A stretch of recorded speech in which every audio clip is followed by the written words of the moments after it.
I know your kid's little, but come on, Joe. We paid him a lot of money to get it right, and he's still not getting it right. It's the Parliament of Papas.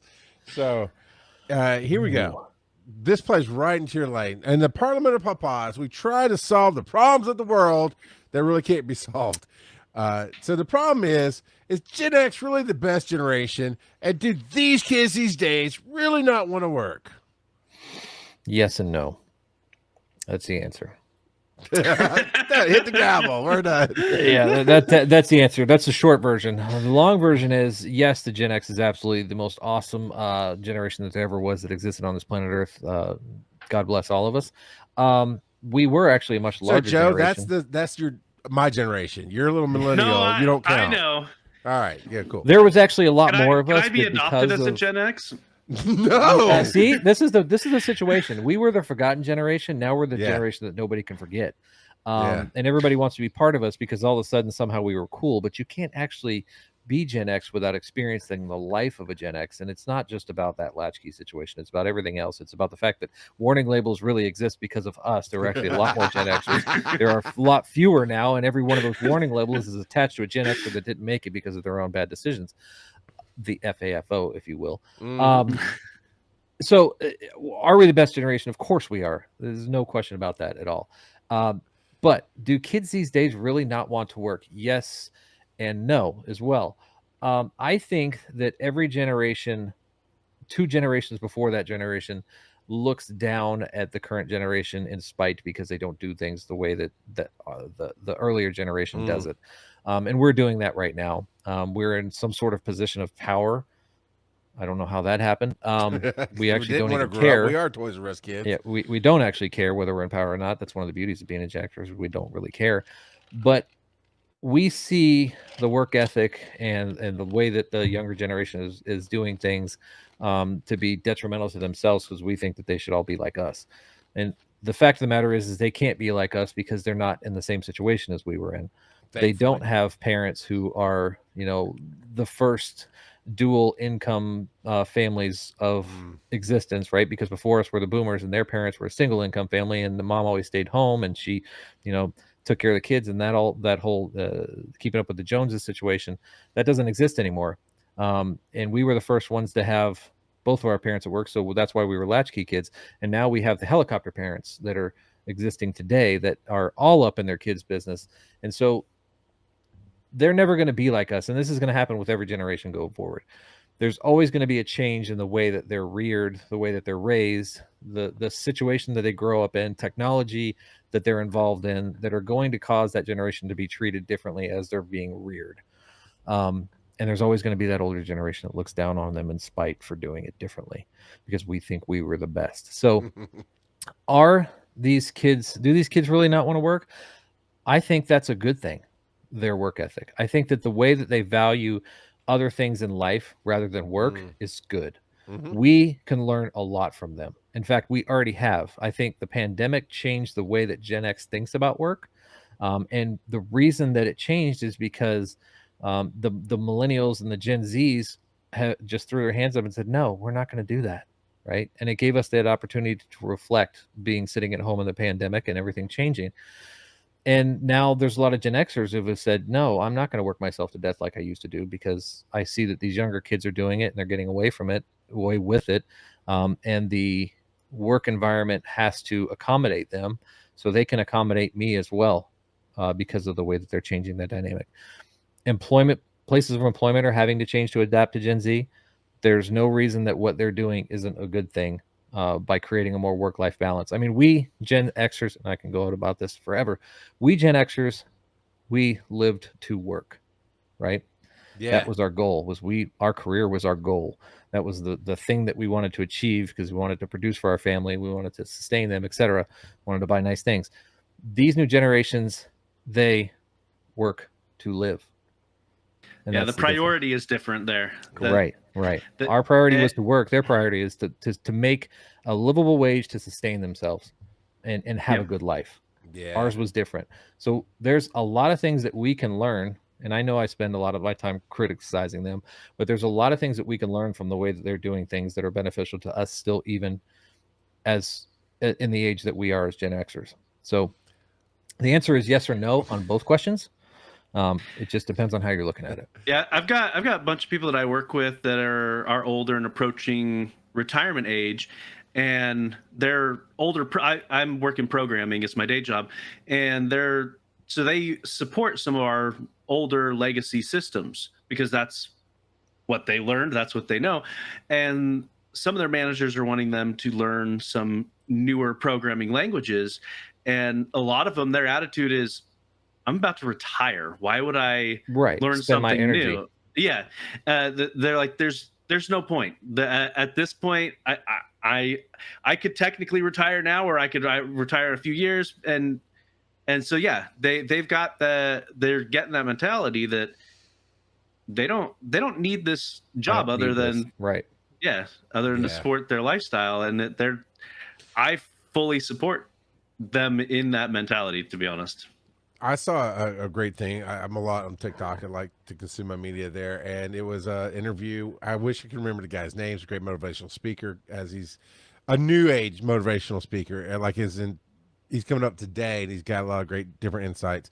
And one of them was, we get mad because the old school did work for us. One, right. The joke is, what Jeff Foxworthy said, let him stick the fork in the outlet. He'll only do it once. He'll learn. But the reality was, we were just figuring things out, and sometimes it caught on fire, and we learned the hard way, and we just did it. And then we kind of expect that to be natural in our kids. And I go, I don't. Part of it was I just wanted to get out of the house. I wanted to do it on my own. I was tired of being told what to do, and it didn't make sense. People love to say, make it make sense, man. So our generation invented that. We didn't use the phrase. It was like, why? It doesn't make sense. Why would we do it that way? You're whatever. And the motivational speaker brought up, well, the older days of us coming up, right? It was, hey, let me show you what I can do. I go to 100%, and I give you some extra, and then I get a raise, and then I get a promotion. But that went away a long time ago. Yep. Because in this generation is going, look at what corporations do today.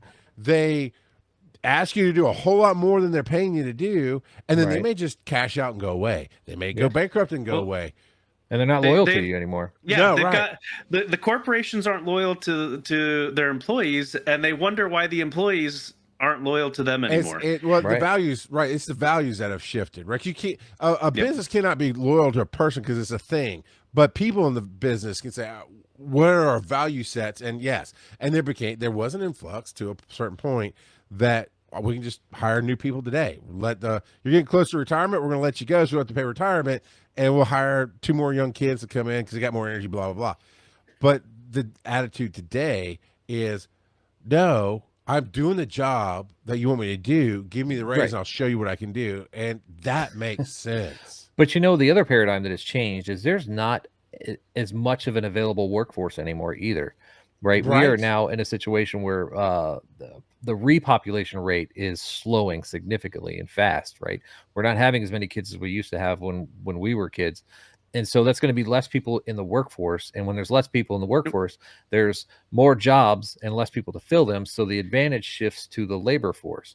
And as long as that paradigm continues to exist, either through the, technology doesn't improve fast enough, et cetera, to keep up with that labor attrition rate, the advantage is always going to be in the labor's position. And so they can make those mandates. They can say, hey, you want me to do this, then you pay me X, and I'm going to do it at the speed of Y. You know what I mean? Mm-hmm. Whereas we didn't have that situation. If we got a job, we were lucky, right? If we got a job, we were told we were lucky. We were told we were lucky when... And when we got that first big job, we were like, oh my God, I got a first big job. I can't lose this, Whereas these kids are like, yeah, I can go get another job in 5 minutes. Well, and what exacerbates that issue is how many people have found alternate revenue sources through content creation. Yeah. Regardless of the platform, there are way more content creators nowadays than ever before. Yeah. And it's only going to continue increasing. Yeah, because this is the new consumption of entertainment and media. Yeah, we've seen it in our world. We're not huge creators by our standards. We're medium-sized creators, if you asked us. But what we see is in Hollywood in particular, Hollywood is imploding. I don't know if anybody's watched this before, but Warner Brothers hasn't made $1 in 7 years. Their CEO just got a pay cut. They're splitting the company in half because they haven't made a dollar off of movies in 7 years. And because of that, what they are starting to do now is they're starting to go after content creators, whether they're good actors or not, to try to get them into movies, because we have a baked in audience that no matter where we are, if our name shows up on there, if somebody says the Dadbod veteran, they're more than likely going to go watch it if they're a follower. Yeah, just because like, it's got my name on there. The Minecraft movie pulled in a bunch of famous Minecraft YouTubers just to do cameos. Yeah, exactly. And so they got, and that's going to be the trend, is that this is going to come out in the wash one of two ways, in my opinion. Either Hollywood transitions to something that's more akin to the short form platforms or the YouTube kind of stuff, and that's where they live, or Hollywood just kind of disappears as we know it. But content creation is here to stay. It's not going anywhere. It's changed media completely. It's changed marketing completely, and it's the future of the way that things are going to work. And it's those organizations that adapt to it the fastest are the ones that are going to benefit the longest from it. And like you said, back to your point, there's employment levels in that, right? From everything from being a content creator yourself, or being an editor for a content creator, or being a marketing person for a content creator, or supporting brands to engage with content creators to get their UGCs done by a content creator. All those things, all of the organization of content creation has created the whole new ecosystem of employment opportunities for people that are outside of the norm of working a corporate job. Yeah, I think the generations that are complaining well, it's really people. It's not even generations, because I don't complain about the kids. I ran a company for 5 years, and every time someone's like, "Oh, the work ethic, they don't want to work," I feel like it's my job to teach them what I want them to do in my company, and say, give them the opportunity to step up and give them the reasons. And it's not just because I said so and it didn't make sense. And that's the thing is, I like what you said. They work to live, and why do we need XYZ? Why do we need 3 Starbucks in a small town? Why do we need all this?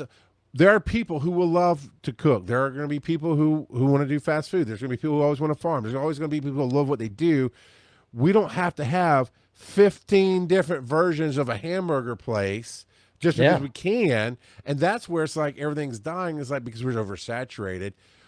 Because my son, my 20-year-old, he had a room in the house, air conditioned, everything's nice. Yeah, no, I hear you. There's a cameo. There's my cameo for my dog. Sorry. It's okay. No, it's good.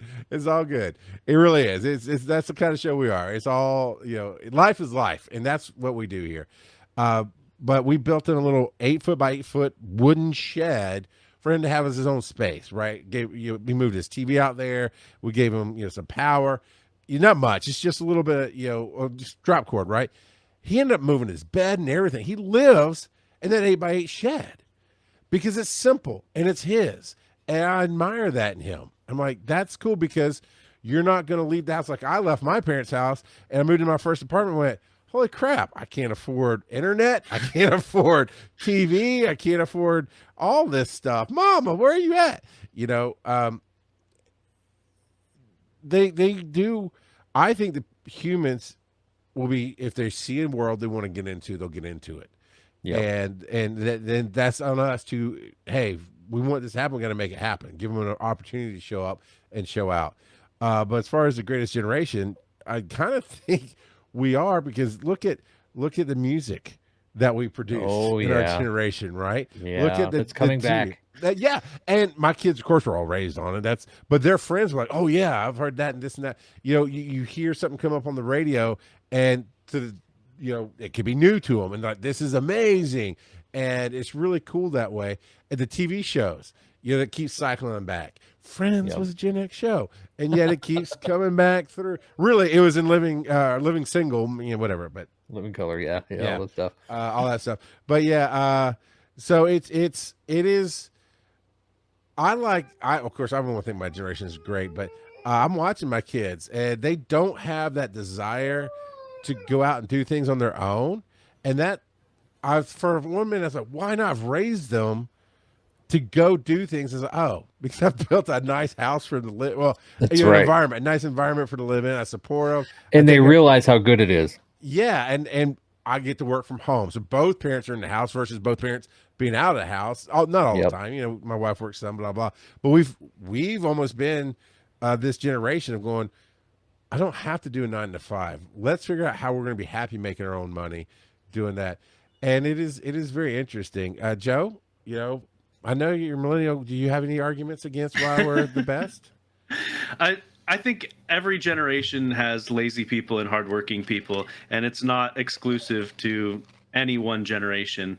And like Dadbod said, people just work differently, and you just got to ask why. It makes me think of a story I've heard a bunch of different times where this woman was preparing her grandmother's meal, and they always chopped off the ends of it before sticking in the casserole dish, and they finally asked why. They're like, oh, because our pan didn't fit it, so we had to cut off the ends to stick it in the pan. They didn't really ever have to cut it off if they had a pan big enough. And so it's asking why and trying to figure out better ways to do things is not inherently bad at all. No, I mean, there would be no improvement in anything if we didn't ask that why. We wouldn't be sitting here doing this over the internet if somebody didn't ask why. Yeah, I mean, that's the reality. yeah, Progress happens with a why first, and then I think- somebody figures out how to fix it. 100%. I think Gen X really got loud about asking why, but we lost our way a little bit. I'll admit, because with the millennials, we're like, suck it up, Buttercup, just do it. and then millennials had to go, well, that's not right. So they brought the mental health thing up that we gave to them, like, because we're beating them down. Yeah, you know, it's I don't understand generations. It's arbitrary. It is, and it only became popular like in the past, I don't know, 5 to 10 years. I mean, I wouldn't have known I was Gen X unless somebody told me I was Gen X recently. It wasn't a thing. Those dates mattered none. Yeah, to us. In pop culture during the 90s, somebody coined, or they picked up on the coin Gen X, and it became a thing. But it didn't matter. We just thought it was cool, right? Yeah. There's an X in it. Everything with X is cool. And now I think social media has turned it into the generational wars, which is hilarious in my opinion, and the whole reason I'm here. So I applaud it and thank you for whoever did that. I believe it's arbitrary. Yeah, I believe you did a video because I saw some of those wars going on, right? And someone's like, I dare Gen X to come out. And there's always these, oh, don't wake Gen X. Don't call Gen X. But I think, didn't you do it, Dad? Yeah, I did one. Yeah. Why isn't somebody calling out Gen X? And I basically said, well, that's because both generations need us. And that's the boomers are going to need us because they're about to transition to Valhalla. That's what I said. And so they're going to need us to take care of them until that time. And oh, by the way, for everybody below us, you're still living in our roof and we're still paying for everybody. So none of you want to bite the hand that feeds you. Yeah. And that's where we are. That is where Gen X is right now, is we are the breadwinners. We're the moneymakers.